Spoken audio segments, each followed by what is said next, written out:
Hey guys, we're on week 4, and this is Tuesday, and we're reading from Matthew chapter 18, verses 1 through 6 from the ESV. At that time, the disciples came to Jesus, saying, "Who is the greatest in the kingdom of heaven?" And calling to him a child, he put in the midst of them and said, "Truly, I say to you, unless you turn and become like children, you will never enter the kingdom of heaven. Whoever humbles himself like this child is the greatest in the kingdom of heaven. Whoever receives one such child in my name receives me. But whoever causes one of these little ones who believe in me to sin, it would be better for him to have a great millstone fastened around his neck and to be drowned in the depth of the sea." I almost didn't include that verse 6. Oh, that's intense. But then I was like, this is what Jesus said. Oh, yeah. I think that it's appropriate to feel the seriousness of our actions. Oh, yeah. Which that verse should make all of us pause. Especially, I feel like anyone leading children or just leading other people. Yeah. Like if you're leading his sheep Right. in the wrong way, the shepherd is very serious about Right. it, And so yeah. I just think it is a very good stern warning because like a millstone fastened around your neck, like a stone, I don't know how big they are, but They're big. used to, yeah. It's not a millstone. You're not coming up. You're not coming back up. You're not coming up. You're going to Yeah. be definitely down. And, but I just like though the call to take a little one, like a child, someone that would be overlooked, and to humble yourself to not, because they were like arguing constantly, like I'm up here. I'm close to him. I'm close to him. Like Yeah. imagine thinking you're with God in the flesh. Yeah. And then you're like, yeah, he's like here, but like I'm right there. I'm going to be right under Jesus. Or I'm going to sit at his left. Or like they're constantly like battling and trying to get amongst themselves. And he's like, you guys, no, like that attitude is what Right. needed to be gone. Right. It's like humble yourself so much so. And then whoever humbles himself like this child is the greatest in the kingdom of heaven. So it's like that whole mindset needs to be gone. Right. You need to take on the mindset of like, you're no better than any of these other people. Right. In fact, if you want to go up, you need to go Right. down. Right. Well, and I like it how it just says whoever. Yeah. Because, they're clearly looking for a ranking. Yeah. Yeah. They're wanting a ranking. So much of what the disciples do is so incredibly ridiculous. Mm-hmm. Reading it. But it's one of those things that you're like watching a movie or you're reading a book and you're like, why are they doing, stop it. Or like, why don't they just talk to each other? And, they're creating that drama, but like, we would have all done, maybe not this, maybe you wouldn't have asked that question, but I'm sure you're going to ask something. But I think we kind of forget because it's like we read this all the time. We're like, come on, guys, think of it. How often do we do this? Pecking orders, like. But that's what I'm saying. Like, we would have all done this. Oh, yeah. Like, it's so easy when you're looking at, how often have you, like, talked to a friend or someone, right? And they're, like, and they're, like, telling you their scenario and they're asking for advice. And you're like, dude, like, this is obvious what you need to do. But, of course, it's easy for us. We not only saw the whole story, we also know the end. Like, we know everything.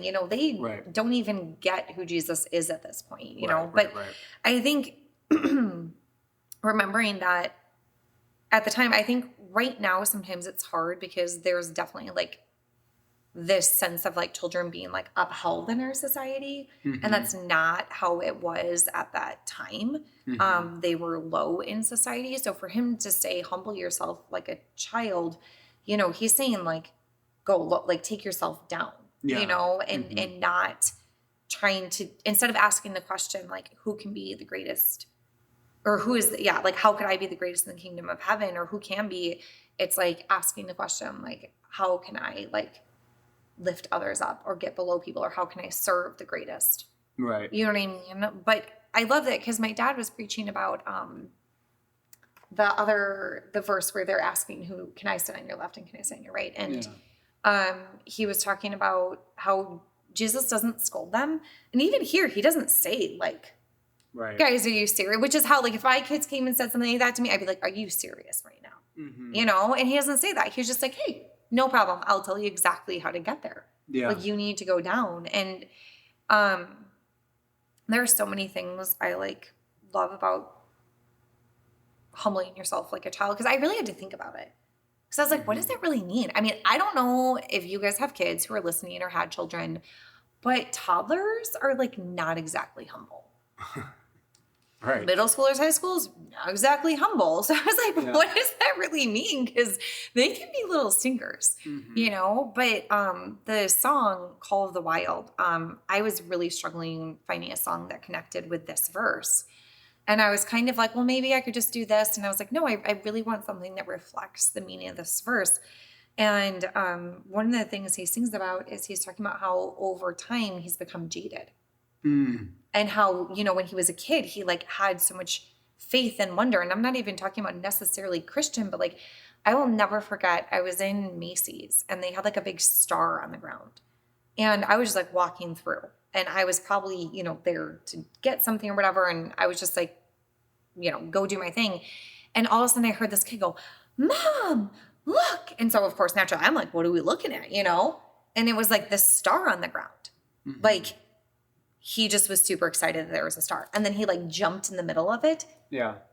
And was just like, so, and I remember being so taken aback where I was like, that kid was so excited. Yeah. About a star on the ground. Something that I am not even, you know, I'm just like, yeah, Macy's brand name, whatever. But just that like wonder that children have and the enthusiasm that I think can just like get taken out of us over time because of life. And I think there's like that kind of like taking things at face value and like seeing what's in front of you and being present with it. But then there's also like the actual humility. Like, I was thinking about, even though they can be little stinkers, I was thinking about how we were talking about this, some of the staff members, we were doing a Bible study and we were talking about grace. And I was saying how with kids, I don't mind correcting kids multiple times because they're kids. Like, I expect them to need correction multiple times. But how with adults, I'm like, well, I told you once, so why do we need to have this conversation again? And that's so ridiculous. And I think that sort of attitude of like not only being willing to correct others more than one time with love, not with irritation, but also being willing to receive that correction again and again and again. Well, knowing that like we're working towards growth. Well, right, because I feel like kids, when they are corrected, don't stop that pursuit of exploration. Right. Whereas I feel like as adults, if you're corrected, you're like, well, don't go near that boundary. But like they'll still like play around and still try to like figure things out. Right. But also when they get in trouble, so easily call out for a parent for help. Right. Whereas adults, we don't want to like, we don't even want to admit there's a problem. I was just going to say, we don't even want to admit that we need help. So I think just having that heart, that childlike heart of like our Father wants to be in union and communication with us. Right. And to know that like he is like constantly there, present now for us to like pray with him. And I feel like we miss so many opportunities throughout our day to just sit and be present with God. Where like, especially if we're like jaded or have hurt or whatever, we don't think, oh, God's grumpy with me. Why would he want to sit with me? Why would he want to be with me? But instead of having that innocent child heart that hasn't been wounded or hasn't been hurt, and knowing God so deeply wants to spend time with you, like on your commute or on like any time where you're like, I'm just going to distract myself now. It's like, those are moments that you're missing that you couldn't spend with God. Well, and I think too, like thinking about that, having grace with other people and having grace with ourselves, like God has the most grace out of anyone. And he's correcting you out of the good Father's heart. Like that's why Jesus calls himself the Good Shepherd. Like he's correcting you with love and without harshness and without shame. And that he's coming at it from grace. I mean, if I can have the thought process that it's okay for my child to make a multitude of mistakes. You know, God isn't expecting to have told you once.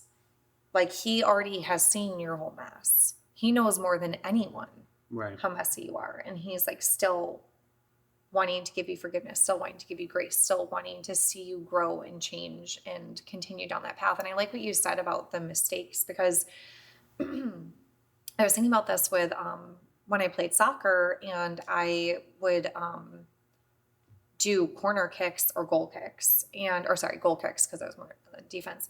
And I was really bad at it. Like the first time they asked me, I was just like, you're in the game and your coach just yells your name and like, take the goal. And you're like, okay, and like, no, I didn't even know what I did. I probably did it really poorly the first time. And then like, I got better and better and better. Yeah. And then my coaches were like, I would do this thing where I like baby step instead of taking big strides. And they're like, what are you doing? And I was like, I don't know. Yeah. And they're like, do it this way. I was like, okay. But what I was thinking about was like, as an adult, it's so easy to want to do something once or twice and then think we should somehow have mastered it. Mm-hmm. And yet as a kid, every single game, every single practice, I was having to do that same thing over and over and over again in front of everyone during something that kind of is high stakes, and having to figure it out as I'm going. Right. And like, it never bothered me. Yeah. You know what I mean? I obviously there's circumstances where you could have a coach or a parent or someone who's coming down on you where that can create stress. But like, if you're in a somewhat healthy environment, I mean, my coaches would yell and stuff, but they were nice guys.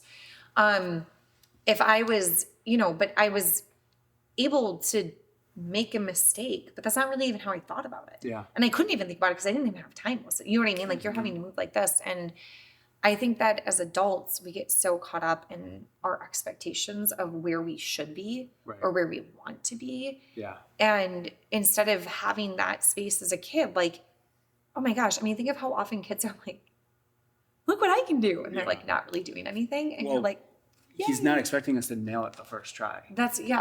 Or even to like really put ourselves up, like, because I was just, you saying that made me think of that time where I kind of like chickened out of like praying for our friend. Oh, yeah. When I felt like I was pulling to, but I made sure to go back to him. But I'm like, how am I going to get good at like praying for people if I can't even just like pray for my friend when I feel the nudge to pray for him? So he felt led to pray for our friend when we were with him. Yeah. And then he didn't. And then we were with him again. And then later he's like, I really feel like I was supposed to pray for him. And I was like, what are you doing? Yeah. So I made sure. So then he did. Yeah. But then you went back and you did pray for him. But then I'm more comfortable getting like more comfortable, like just like even talking about praying for someone, because it can kind of feel weird. But then for sure. Like if you haven't prayed, I mean, even if you don't pray like out loud in front of people very much, it's very uncomfortable. So praying for someone can be uncomfortable at first. Yeah. For sure. But it's just, we're invited to do it. Right. But again, that's the humility of a child. Mm-hmm. Like coming in and being okay, not being the best the first time. Yeah. And not even caring about that. Like you're just there to be there. Mm-hmm. I mean, I think about like how often our kids have gone in front of us and been like, watch me or watch, and they're doing something and they're really doing nothing, but they're doing it with like joy and enthusiasm. Right. And whatever they're doing. I mean, sometimes it's like us happy. It does make us happy, but also they do get better. Like, oh yeah. I remember like when they first started like jumping, like, when like they're little, I don't know if you remember this with the kids, and they like jump, they actually don't even get their feet off the ground. They just like do a squat basically. Yeah. And you're like, yay. Right. But then eventually they're like, bounding or jumping off of playground equipment or whatever, but it's like they only get there through failure. Yeah. Mm-hmm. And that's where I think that humility is like being willing to see failure as a growth process. Yeah. And not failure as the end of your road. Mm-hmm. Because technically speaking, it looked like Jesus had failed. Mm-hmm. But that was necessary. If he didn't go on the cross, we wouldn't be where we are right now. Ooh, that's good. Yeah. All right, we'll end on that. All right, we'll see you guys tomorrow.